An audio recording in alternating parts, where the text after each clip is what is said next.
செலுத்துவார்கள். ஆக மரியாதை காலம் 2026. இன்பமும் பேரின்பமும் பெறுகின்ற ராசி கடக ராசி. கடக ராசிக்கு ஏதோ நல்லதா சொல்றாங்க.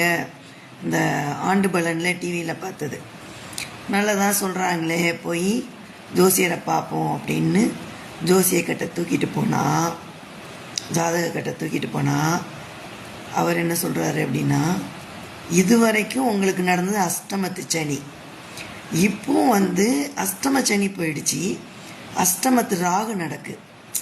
அஷ்டமத்து சனி தான் படுத்தும், இல்லை அஷ்டமத்து ராகும் கொஞ்சம் படுத்தும். அதனால இன்னும் கொஞ்சம் காலத்துக்கு உங்களுக்கு கஷ்டமாக தான் போகும். ஸோ பார்த்து நடந்துக்கணும் அப்படின்னாரு. இப்படி ராகு கேது சனின்னு ஷிஃப்ட்டு போட்டு வேலை செஞ்சால் என்னைக்கு நம்ம வாழ்க்கை விளங்க முடியல, என்ன பண்ணுறதுன்னு தெரியல.